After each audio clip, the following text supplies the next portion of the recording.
Hello everyone, welcome back to my channel. I'm the Display Lady and today I'm going to give you my best NQT tips.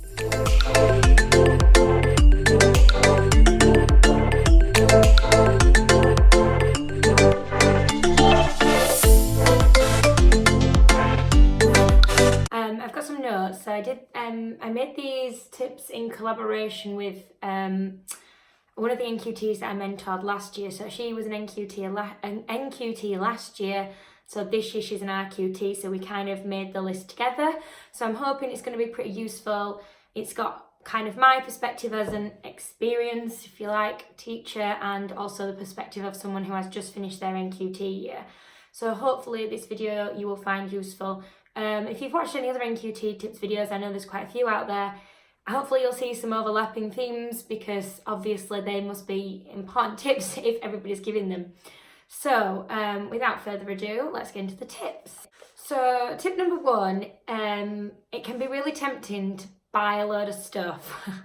I know I was a little bit guilty of this, but try and hold on until at least you've seen the classroom and the space you get in and all of that stuff, because it might not be that you need the things that you think you need. You might need some other type of things. So try and hold off on all your purchases until you've seen your classroom, and then you will know what sort of things you actually need. Tip number two, which leads me on to something that I think you definitely need, a teacher planner of some kind. So that could be a digital planner, or I have a teacher planner. I've had one since I started. I'm trying out a new one this year, which I really love. It's by the Positive Teacher Company, and I will link it in the description box below if you would like the same as me, and I have the matching notebook as well.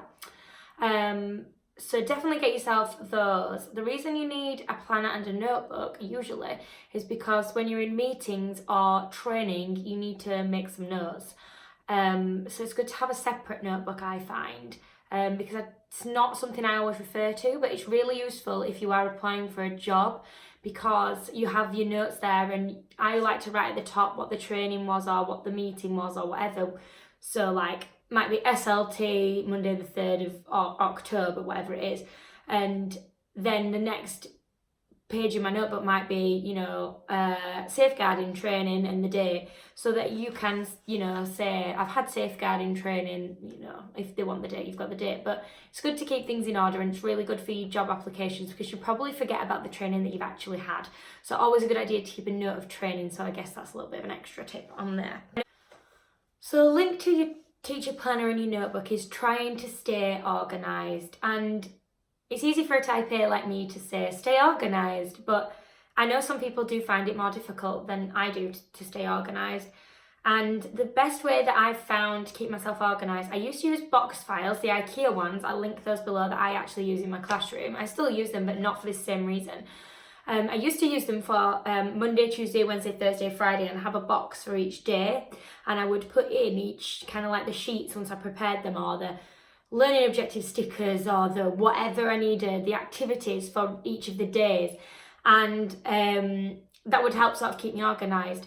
I now use trays instead. I use the same system simply because I found that the box files, they kind of like bent the pieces of paper if they were in there too long. So say I'd prep for the following Monday or something, and they would kind of bend, and I didn't really want bent sheets.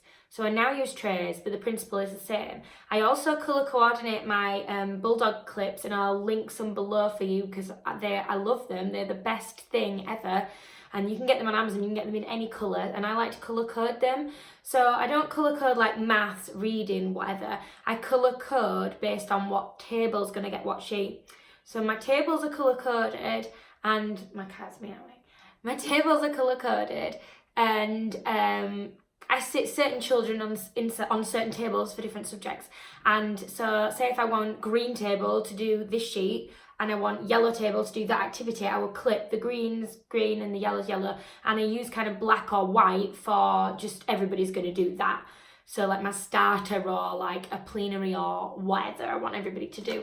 So that's something I use like little clips for to help me stay organised. Post-it notes are gold. I will link them below. I'm probably sure you know how to search for a post-it note, but I love a good post-it note. Always helpful for a quick scrawly note on your table so you don't forget something. I also use the post-it notes on my laptop screen. You can, I think it's an app you can download. definitely recommend getting that, so I have kind of like lists on my laptop screen as well, so I really don't forget, smacking me in the face. So there's some ways that I stay organised. So in terms of keeping organised for after school activities, this is like a next tip. I would, if you've got a school diary, or our school produce like a handbook, and in the back there is like important dates, for example, parents' evening and any key events or key trips or assessment weeks or whatever. Red Nose Day, well, book day, all of those things go in the big school diary, which is printed in our handbook. And the first thing I do when I get that handbook in September is I copy all of the dates into my diary, and that way I can't double book myself.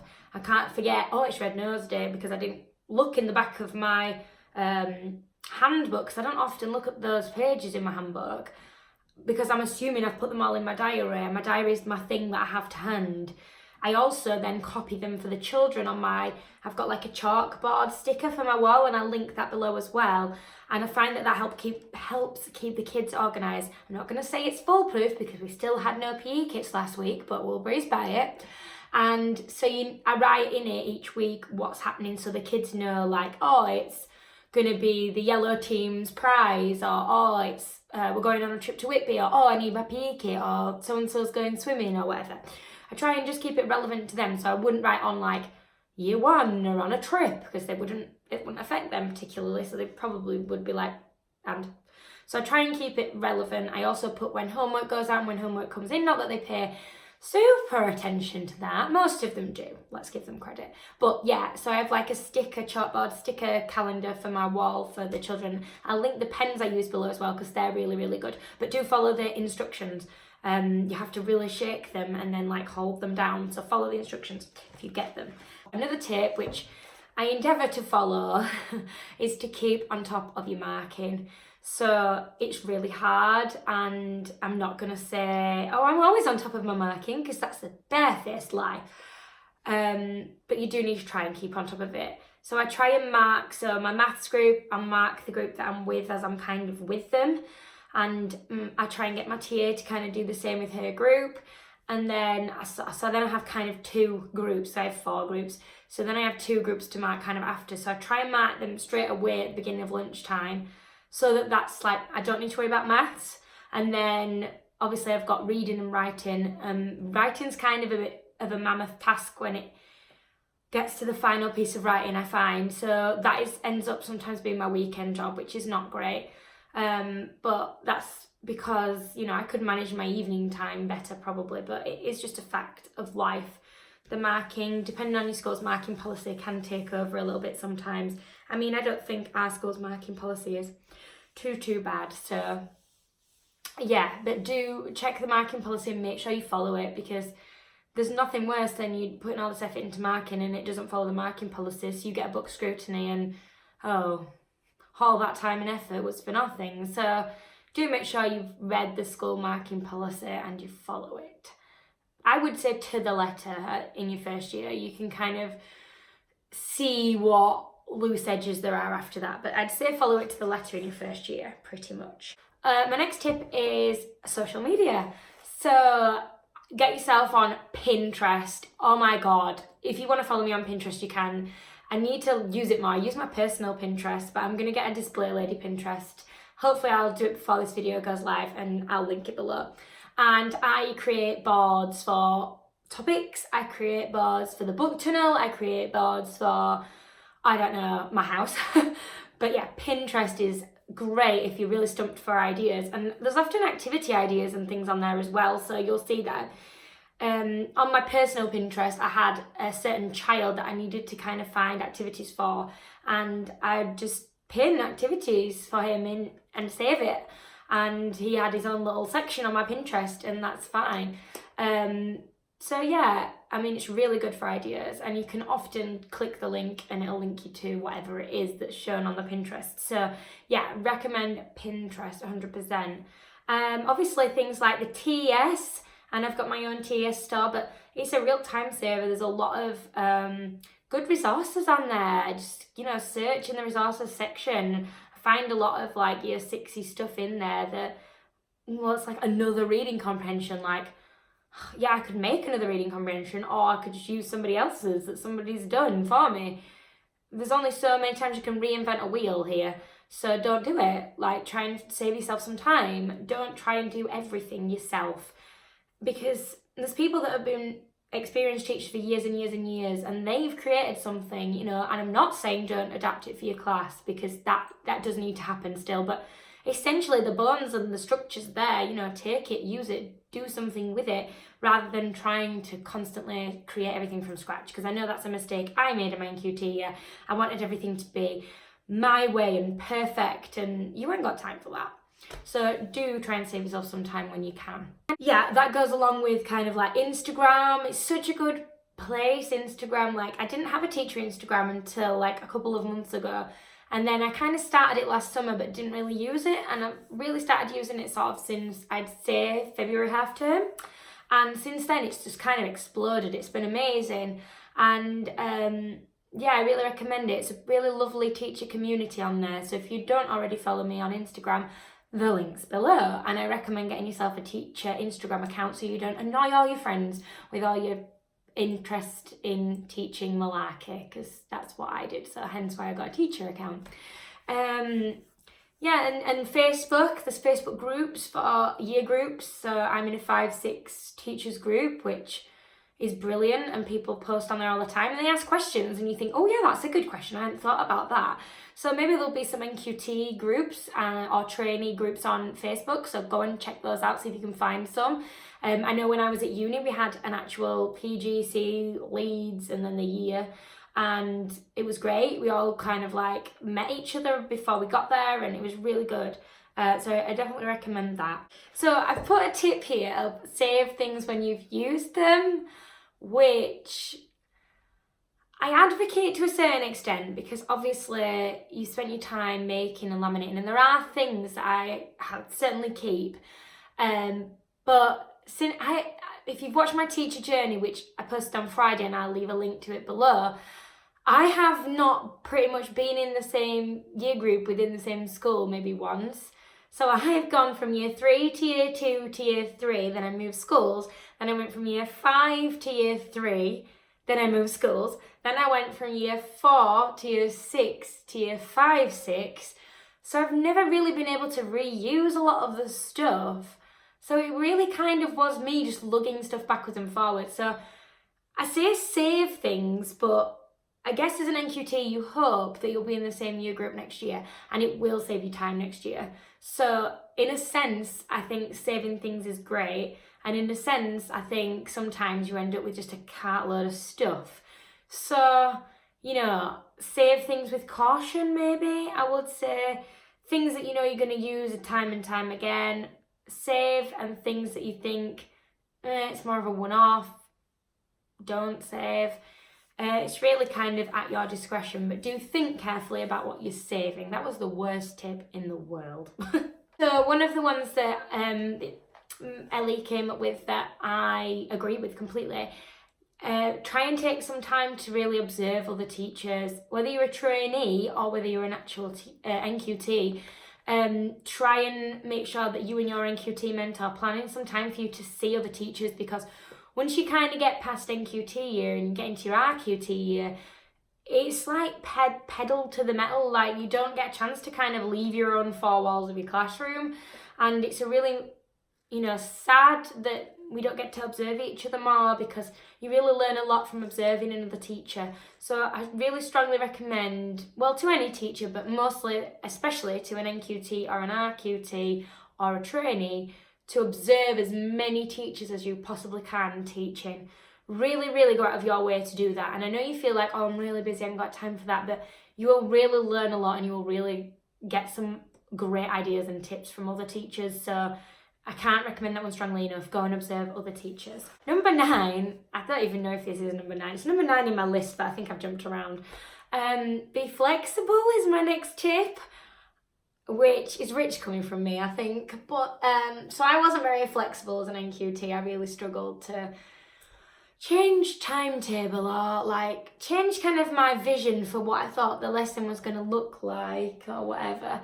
And yeah, that is something that I've always struggled with. And I feel like I'm a lot more flexible now. Like, because I know I've got confidence now in my teaching that I can like wing it basically if I really need to. I'm not saying that's a good plan, but I'm saying it's possible.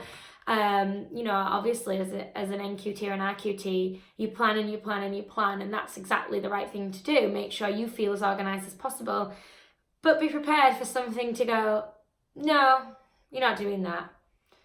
You know, anything could happen. I mean, if you see my weekly vlogs, you know, like, vomit's a real thing, and, you know, fire alarms and just anything that can go wrong will go wrong. So the sooner you prepare yourself for that and you decide to be flexible, the better. Like, don't be me. Yeah, try and be as flexible as you can with the children as well. You know, they are kids at the end of the day, and I think sometimes we forget that, and I'm guilty of this, I think. Like, you think they're more grown up than they are, and they are just kids. So, you know, sometimes everybody needs a bit of slack cut, don't they, if they're feeling a bit poorly or things are going on at home. And I'm not saying let them off the hook forever. I'm not saying hold them to a different account than everybody else. I'm saying sometimes, you know, there's an element of humanity that needs to come across as well. So be flexible. Okay, so the next one again came from Ellie, and it is to network. So basically what she means is, don't be afraid to ask for questions. Don't be afraid to ask for help. Don't be afraid to say, I don't know how to do this, because this is your time to say that. Imagine 10 years down the line, you still don't know how to teach phonics because you never asked. I mean, I'm being facetious, but it's possible. And really do take the time when you're training, when you're in your NQT year, RQT year, ask those questions. Don't be a me and think you've got to be perfect, because I certainly could have been a better teacher had I asked more questions, had I gone into other teachers' rooms, had I said, how do you do that? How are you doing that? What's this? What's that? How can I do that better? And I really wanted to be perfect, and I wanted to be the best NQT and the best RQT like anybody had ever seen. And it's ridiculous now I look back, and I should have taken more opportunity to ask questions and to put myself out there more, in the sense of, I'm not perfect, but I'm going to try my damnedest to get there. So I really would consider, don't try and be perfect, try and ask for help when you need it. And it's the same, I suppose, with NQTs, meeting other NQTs, like I said, social media, or, you know, if you go to like, I suppose, like, what they're called, like conferences or training, that's it, with other NQTs, really make the most of networking with them, you know. So, are you in year 3? Oh, I'm in year 3, you know, what are you teaching, and have you got an idea for this? And it's amazing what other teachers' ideas can spark in your mind. And I certainly wouldn't have all the ideas I have without using social media and without the people around me inspiring me. So yeah, definitely network. So this is one of my tips. It's kind of like a bonus tip, and it's the last tip of the video. My bonus tip is to go out on a Friday night. So one of my good friends is a teacher, and we have a little group chat, and it's titled Anything Can Happen Fridays. And we really tried to make an effort to go out on Friday nights. And I know as a teacher, trust me, I know that you want to just curl up in bed at 8 o'clock and, you know, not move. But trust me when I say that if you go out on Friday nights, it makes your weekend and your time away from school and your you time so much longer. Even if it's just go out for a walk, you know, it doesn't have to cost money, but try and do something on a Friday night. And I don't always do this, it's not always possible, but try and do it. Try and go out. It really does elongate your weekend, and you'll feel like you've had so much more time for you. And you do need to take some time for you, because if you don't, then you'll go stir crazy. So yeah, these are my NQT tips. I hope you found them useful. I'm hoping that I covered everything, and I don't later when I'm editing this video think, oh, I forgot about that, because, you know, I do that when I'm editing the video. So I hope that I encompassed all of the tips. If you are enjoying these sit down videos, please throw a like on the video, I'm not really sure about them myself. Like, I think I prefer the vlogging side of things, but we'll see. Yeah, so let me know what you think, and if you are not an NQT and you have got tips that you think I've missed, please drop it in a comment, so that way any NQTs that see the video can also have a look in the comments section for some tips as well. So that would be wonderful. Thank you if you do that. And yeah, don't forget to subscribe, and I will see you in my vlog next week.